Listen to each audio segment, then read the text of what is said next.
لبیک یا رسول اللہ، لبیک یا رسول اللہ۔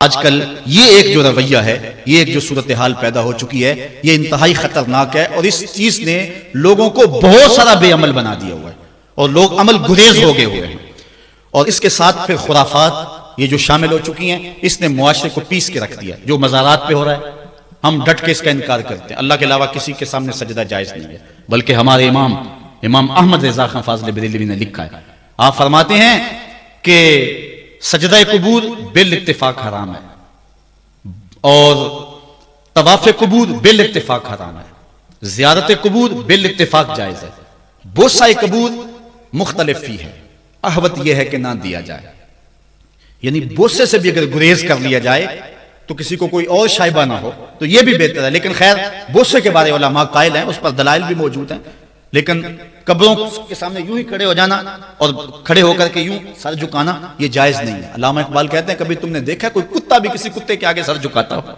یہ تو اس کو بھی پتا ہے کسی کے آگے سر نہیں جھکانا۔ حضرت مجدد کی تعلیم کیا تھی؟ یہی بات کہی تھی اکبر نے کہ سجدہ نہیں کرتے تو ساری جھکا دیں، آپ نے فرمایا نہیں جھکاؤں گا۔ پھر اس نے آپ کو دربار میں بلوایا، سازش کی، دروازہ چھوٹا رکھا کہ حضرت مجدد الفسانی جب داخل ہوں گے تو سر جھکا کے تو گزریں گے، تو کہوں گا لو سر جھکا ہی لیا، لیکن جن کے سر کو اللہ بلند کرے کون جھکا سکتا ہے؟ حضرت مجدد جب دروازے پہ پہنچے تو سمجھ گئے کہ یہ میرے لیے ایک جال بنا گیا ہے کہ جھکوں گا تو گزروں گا، آپ نے پہلے اپنی ٹانگیں داخل کی۔ تو اقبال خراج پیش کرتا ہے، حاضر ہوا میں شیخ مجدد کی لاحت پر، وہ خاک کے زیر فلک مطلع انوار، گردن نہ جھکی جس کی جہانگیر کے آگے، جس کے نفس گرم سے ہے گرمی احرار، وہ ہند میں سرمایہ ملت کا نگہبان، اللہ نے بر وقت کیا جس کو خبردار۔ اس لیے کسی کو اپنے سامنے جھکانا یا کوئی میرے لیے کھڑا ہو، حضور نے یہ بھی فرمایا کہ جو شخص یہ ارادہ رکھے کہ میرے لیے لوگ کھڑے ہوں اپنا ٹھکانہ جہنم میں تلاش کرے۔ آج خود اگر کوئی کھڑا ہو جائے تو یہ اس کی مرضی، اور حضرت سعد آئے، حضور نے فرمایا قوموا الی سیدکم، یہ تمہارا سردار آیا، اس کا اٹھ کے استقبال کرو، لیکن اگر کوئی خود چاہے کہ میرے لیے کھڑے ہوں تو اس کے لیے یہ وعید فرمائی۔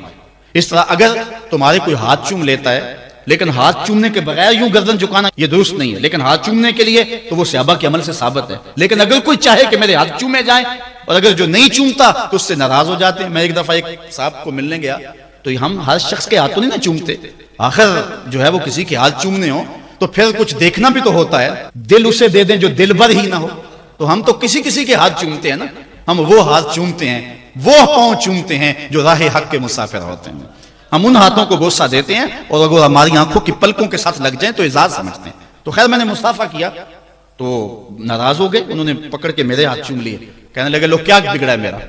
میں نے کہا کہ ٹھیک ہے تمہارا کچھ نہیں بگڑا، لیکن میرا بھی کیا بگڑا اگر نہیں چومے تو یہ عجیب سی کہانی ہے، ناراض ہو جاتے ہیں۔ ایک بت خانے بنے ہوئے ہیں، لوگ آئے ہمیں خدا بلاؤ، تم نے اپنی پوجا شروع کروا دی۔ لوگ آئے کہ خدا کا نام جپا جائے اور تم صرف اپنی ہی خوشامد چاہتے ہو، ہر وقت تمہارا ہی ذکر ہو۔ میں کتنے آراس کو جانتا ہوں جہاں اللہ رسول کا ذکر نہیں ہوتا، پیر کا ہی ذکر ہوتا ہے، کرامتیں بیان ہوتی ہیں، اور پھر آج کل جھوٹی کرامتوں کا ایک کاروبار چلا ہوا ہے، عجیب رنگ ڈھنگ ہے، عجیب بات ہے، خوابیں گھڑی جا رہی ہیں، کرامتیں گھڑی جا رہی ہیں۔ میرے پاس بھی کئی لوگ آئے خوابیں لے کر، جی یہ ہم نے دیکھا ہے، میں نے کہا تم نے دیکھا ہوگا، میں نے نہیں دیکھا ہے۔ لوگ بڑے مفاد پرست ہیں، بڑے بڑے رنگوں میں آتے ہیں۔ ایک بندہ میرے پاس ایک دفعہ آیا کہ جی میرے پاس 12 موئے مبارک ہے، میں 2 آپ کو دینا چاہتا ہوں۔ میں نے کہا تو لوٹ سیل لگائی ہوئی ہے، موئے مبارک کوئی تماشا ہے؟ جہاں سے مرضی کو بال اٹھا کے کہہ دیتا ہے یہ حضور کا موئے مبارک ہے، یہ کوئی تماشا ہے؟ اگر کوئی ہے اور کثرت سے دنیا پر موجود ہے وہ تو برکت والی بات ہے، لیکن آج ہر نئی میں رازدار دین شدے والی بات ہے، اور ہر شخص جو مرضی دعویٰ۔ ایک بندے نے ایک دن مجھے رات کو فون کیا، جناب کہاں ہے؟ میں نے کہا گھر میں ہوں۔ کہنے لگا باہر نکل کے دیکھو۔ میں نے کہا کیا ہے؟ کہا جی آسمان کی طرف دیکھو۔ میں نے کہا ہوا کیا ہے؟ کہنے لگا چاند کے اندر حضور کی تصویر ہے۔ میں نے کہا تو پاگل ہے؟ لوگوں نے زندگیاں گزار دی اور زیارت نہ ہوئی، اور تو جو ہے لوٹ سے لگا دی ہوئی ہے کہ چاند کے اندر تصویر لگا دی۔ میں نے کہا کمال ہے، بات کرنے والی ہے تیری۔ ہمارے ہاں ذوف الاعتقادی اتنی پھیل گئی ہے کہ جو بات کرے لوگ پیچھے دوڑ پڑتے ہیں۔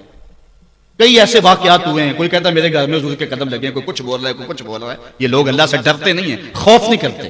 جھوٹی خوابیں، جھوٹی کرامتیں اگر سچی ہیں تو میں ان کا انکار نہیں کرتا، لیکن اس وقت معاشرے کے اندر جو کچھ ہو رہا ہے میں اس کی نشاندہی کر رہا ہوں۔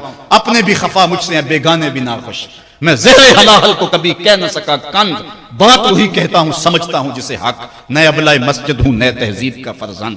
میں کہتا ہوں اگر جھوٹوں کے پیچھے چلو گے رسول اللہ ناراض ہو جائیں گے تم سے۔ یہ جرت کیوں کرتے ہو، یہ ہمت کیوں کرتے ہو کیوں جھوٹے دعوے کرتے ہو؟ سچ بولو، تمہارے پیچھے کوئی لگے یا نہ لگے اس کی پرواہ نہیں ہے۔ یا ایھا الذین آمنوا اتقوا اللہ وقولوا قولا سدیدا، اللہ فرماتا ہے ایمان والو سیدھی سیدھی بات کرو، پھر کیا ہوگا؟ یصلح لکم اعمالکم ویغفر لکم ذنوبکم، وہ تمہارے اعمال بھی ٹھیک کر دے گا، تمہارے بخشش بھی فرما دے گا۔ نہ لوگ اکٹھے ہوں، نہ مجمع بنے، نہ حلقہ بنے، یار یہاں تو 72 ہوں تو وہ بھی قبول ہے، یہاں مقدار نہیں دیکھی جاتی، یہاں معیار دیکھا جاتا ہے، سر نہیں گنے جاتے، دل گنے جاتے ہیں، یہاں یہ دیکھتے ہیں۔ مت لوگوں کو جو ہے وہ کھلونے دے کے بہلاؤ اور لوگوں کی عقیدتوں کو لوٹو اور لوگوں کے ساتھ ظلم کرو، زیادتی کرو، اپنی آخرت بھی کالی کرو اور لوگوں کی آخرت بھی کالی کرو۔ آپ دیکھیں دائیں بائیں، اپنی نظر رکھیں، نگہباں بن کے جو اہل چمن کی آبرو لوٹے، چمن والو عقیدت چھوڑ دو ایسے نگہباں کی، کوئی حق کا مسافر تلاش کرو، چاہے اس کے کپڑے پھٹے ہوئے ہوں، کرامت اس کی نہ ہو ساری زندگی کے اندر، لیکن محمد عربی کی غلامی تو ہو نا۔ حضرت شاہ نقشبند بخاری سے کسی نے پوچھا حضور آپ کی کوئی کرامت؟ فرمانے لگے اس سے بڑی کرامت کیا ہو سکتی ہے، اتنے گناہوں کے باوجود زمین پہ چل رہا ہوں اور زمین مجھ کو دھنسا نہیں لیتی اپنے اندر۔ ہمارے بزرگوں کی تو کہانیاں یہ تھیں، اور آج تھوک کے حساب سے کرامتیں دی جا رہی ہیں۔ آج کے پیروں کی اتنی کرامتیں، غوث پاک کی بھی اتنی کرامتیں بیان نہیں ہوتی جن کی ان کی کرامتیں بیان ہو رہی ہیں، دھڑا دھڑ کرامتیں بیان کر رہے ہیں۔ ایک بندے کے یہاں بچہ پیدا ہوا اور اس نے یہ شور کر دیا کہ یہ رمضان کے دنوں میں دودھ نہیں پیتا، اس لیے کہ حضرت غوث پاک بھی نہیں پیتے تھے، وہ بھی پیدائشی غوث تھے اور یہ بھی پیدائشی غوث ہے، اور رمضان کے دنوں میں دودھ نہیں پیتا۔ اچھا کوئی 2-4 ماہ گزرے تو اس غوث کی ماں کو طلاق دے کے نئی عورت سے شادی کر لی۔ میں نے کہا کم از کم اتنا تو خیال رکھتے، جس نے غوث جنم دیا ہے اس کو تو عزت سے گھر سے رکھتے۔ تو یہ کیا تماشے ہیں؟ کیا لوگ بے وقوف ہیں؟ اب لوگ سمجھنے لگے ہیں، لوگ جو ہے وہ ان وجہ سے پھر دور دین سے ہوتے ہیں، نقصان یہ ہوتا ہے۔ لیکن میں آپ کو کہتا ہوں دنیا سے حق ناپید نہیں ہوا، اگر مداری گر موجود ہیں، ڈاکو لٹیرے اور چور موجود ہیں تو حق کا ڈنڈورا دینے والے بھی اس دھرتی پہ بستے ہیں۔ ہمارا رویہ یہ ہے کہ ہم کسی ایک شخص سے بدظن ہو جاتے ہیں تو پورے طبقے سے بدظن ہو جاتے ہیں۔ کئی بندوں کو میں سمجھا جو میں دیکھا ہوا ہے پیروں کو، اور تو نے دیکھے ہوئے ہی نہیں ہے، جن کو مل کر زندگی سے عشق ہو جائے وہ لوگ شاید آپ نے دیکھے نہ ہو، مگر ایسے لوگ بھی ہیں کہ جن کو دیکھ کر کے زندگی گزارنے کا ڈھب آ جاتا ہے، سلیقہ اور طریقہ آ جاتا ہے۔ ان لوگوں کی تلاش کرو۔ اگر ایک دکان سے کپڑا صحیح نہ ملے، سودا صحیح نہ ملے تو آپ جو ہے کیا کھانا پینا چھوڑ دیتے ہیں؟ آپ کو پتا پورے شہر سے مٹھائی کہاں سے اچھی ملتی ہے، آپ کو پتا پورے شہر سے کپڑا کہاں سے اچھا ملتا ہے، آپ کو پتا پورے شہر میں جو ہے وہ فلاں چیز اچھی کہاں سے ملتی ہے۔ دین بھی ڈھونڈو کہاں سے خالص ملتا ہے اور کہاں سے نہ خالص ملتا ہے، اس کے لیے محنت کرنی پڑے گی، جھولی میں یوں نہیں ڈال دیا جائے گا، اس کے لیے تمہیں جانا پڑے گا، کوشش کرنی پڑے گی۔ ہاں ایک سے دھوکہ کھاؤ گے، 2 سے کھاؤ گے، 3 سے کھاؤ گے، لیکن جو تم دھوکہ کھاؤ گے تم تو رب کے نام پہ کھاؤ گے نا۔ حضرت عمر رضی اللہ تعالیٰ عنہ کی عادت تھی، جو غلام لمبی نمازیں پڑھتا اس کو آزاد کر دیتے۔ غلاموں کو سمجھ آ گئی، لمبی نمازیں پڑھنی شروع کر دی، آپ آزاد کر دیتے۔ کسی نے کہا عمر تم تو بھولے آدمی ہو، یہ نمازیں اللہ کے لیے نہیں پڑھتے، یہ آزادی کے لیے پڑھتے ہیں۔ تو حضرت عمر نے کہا یہ مجھے اللہ کے نام پہ دھوکہ دیتے ہیں، میں 100 بار کھانے کے لیے تیار ہوں۔ ایک جگہ سے دھوکہ کھایا، 2 سے کھایا، 3 سے کھایا، 4 سے کھایا، جب تمہاری نیت ٹھیک ہوگی منزل ضرور ملے گی، یہ ہو نہیں سکتا۔ خورش بے بدرہ جو کب کو حمام کہ یک روز افتد ہمائے بدام۔ سادی کہتے ہیں چارہ ڈالتا جا، دانہ ڈالتا جا، کبھی تتر آئے گا، کبھی مور آئے گا، کبھی کبوتر آئے گا، پھر ایک دن جس کو تو تلاش کرتا ہے وہ ہما بھی تو آ ہی جائے گا نا۔ اس لیے حق کے سفر کو نہ چھوڑنا، چلتے رہنا، اور راہ حق کی جو ہے منزل پر جو ہے وہ انشاءاللہ ایک دن ضرور گامزن ہوگے۔